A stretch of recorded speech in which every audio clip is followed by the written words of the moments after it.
कसे आहोत? तब्येत बरी आहे का? हो बरी आहे तब्येत सगळं बरं आहे बघा देवाच्या कृपेनं. मग पेरणी ते कशी चालते? यावेळेस जरा पेरणी उशिरा झाली किंवा पाऊस जरा उशिरा झाला पण झाली पेरणी सगळं झालं चांगलं. मग आता वारीला चालला वाटतं तुम्ही? हो वारीला चालला देवदर्शनासाठी. मग आता यायला किती दिवस लागतील तुम्हाला?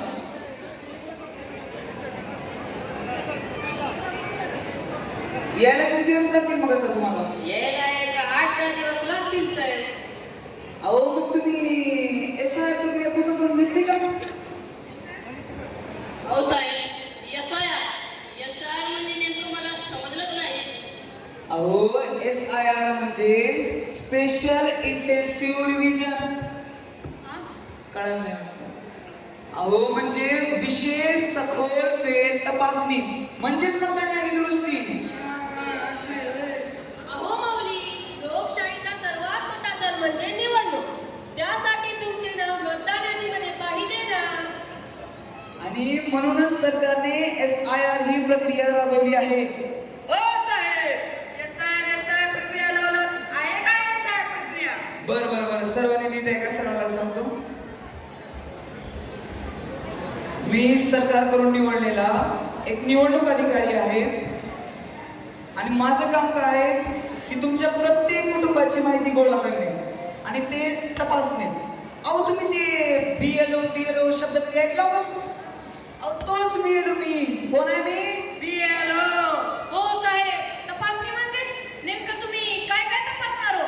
अहो यामध्ये काहीच नाही माऊली, फक्त तुमचे नाव, कुटुंबातील मतदार, मृत किंवा स्थलांतरित झालेले सदस्य किंवा 18 वर्ष पूर्ण झालेले नवीन सदस्य, फक्त यांची माहिती आम्ही गोळा करणार आहोत. सर, तुम्ही प्रत्येक घरी जाऊन माहिती का गोळा करत आहात? अहो ताई, तुमच्या कुटुंबातील कुणाचे नाव यादीत आहे किंवा कुणाचे राहिले असतील हे तपासण्यासाठी आम्ही आलोय. जशी शाळेत हजेरीपट असते ना, तशीच ही देशाची हजेरीपट आहे. सर, पण डिजिटायझेशन म्हणजे नक्की काय आणि यासाठी किती वेळ लागतो? हे तर अगदी सोपं आहे. पूर्वी जसं आपण आपली सगळी माहिती कागदावर लिहित होतो, तसेच आता कॉम्प्युटर आणि मोबाईलमध्ये ही सुरक्षित ठेवली जाते. त्यामुळे काय होते बघा, कुणाचेही नाव गहाळ होत नाही किंवा नाव बदलणे किंवा दुरुस्ती करणे हे अगदी सोपं होते. सर, माझा एक प्रश्न आहे. हा बोला. ही प्रक्रिया किती तारखेपर्यंत चालेल? हा, आता हे चांगला प्रश्न आहे. ही प्रक्रिया आधी सरकारने आपल्याला 29 जुलैपर्यंत मुहलत दिली होती, पण आता जनतेच्या सोयीसाठी अजून 10 दिवसाची वाढ दिली आहे. म्हणजेच 8 ऑगस्ट 2026 पर्यंत ही डिजिटायझेशनची प्रक्रिया चालू राहील. साहेब माझा एक नातू आहे 18 वर्षाचा. हे रोहन इकडे ये.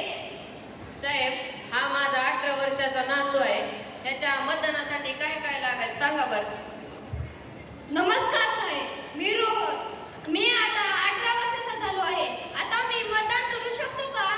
अरे वा, अभिनंदन रोहन, तू तर आता देशाचा नवीन मतदार होणार आहेस. 18 वर्ष पूर्ण झालेल्या प्रत्येक मुलांना व मुलींना मतदान करण्याचा अधिकार आहे. आणि तुम्ही एक 6 नंबरचा फॉर्म भरला की तुमचं नवीन मतदार नोंदणीमध्ये नाव होईल. त्यासाठी काय काय कागदपत्रे लागतील? त्यासाठी काय नाही, फक्त तुमची TC, तुमचा आधार कार्ड आणि पासपोर्ट साईज फोटो, बस एवढंच. धन्यवाद सर. हो साहेब 2-3 दिवस अगोदर ते गावाकडे साहेब आलते. त्यांच्या मोबाईल मध्ये आमच्या नावाच्या समोर ती ॲनिमलिया अनॅपड असले अवघड शब्द येत होते साहेब. म्हणजे सांगा बरं का. बरोबर, सर्वांनी नीट आहे का? ते ॲनोमली नाही, ॲनोमली. ॲनोमली म्हणजे माहितीमध्ये काहीतरी विसंगती किंवा चूक असणे. नंबर 2 अनमॅप्ड म्हणजे 2002 पासूनच्या सर्व यादीमध्ये ज्यांचे आई वडील, आजी आजोबा व स्वतःचे नाव नाही असे लोक.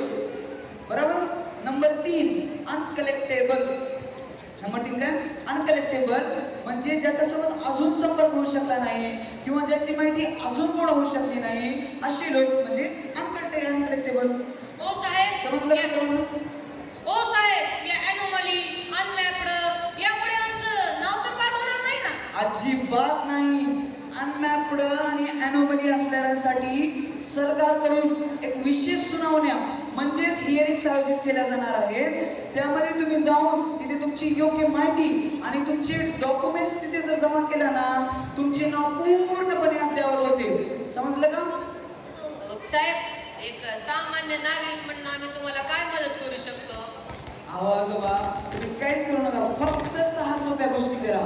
नंबर 1, तुमचे नाव काय म्हणाला बघा, तुमचे नाव आणि जन्मतारीख बरोबर आहे का नाही आधी ते तपासा. नंबर 2, दिनांक 8 ऑगस्ट 2026 पर्यंत डिजिटलायझेशन ही जी आहे प्रक्रिया ते पूर्ण करून घ्या. नंबर 3, अनमॅप्ड आणि अॅनोमली असल्यास सुनावणीला हजर राहून तुमची माहिती दुरुस्त करून घ्या.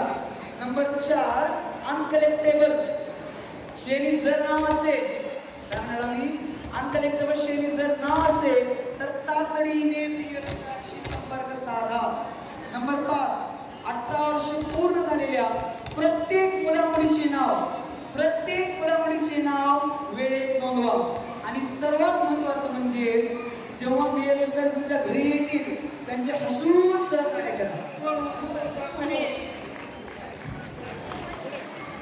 बरं समजलं का सर्वांना?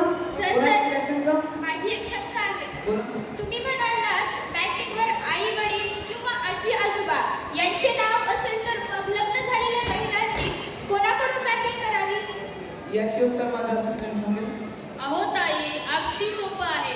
त्यासाठी तुम्ही तुमच्या आई वडिलांचे किंवा आजी आजोबांकडून मॅपिंग करून घेऊ शकता, पण तुमच्या सासरच्या लोकांकडून हे मॅपिंग होऊ शकत नाही. तर समजलं सर्वांना? चला, तर तुम्ही माझ्यासोबत एक घोषणा म्हणू शकता का?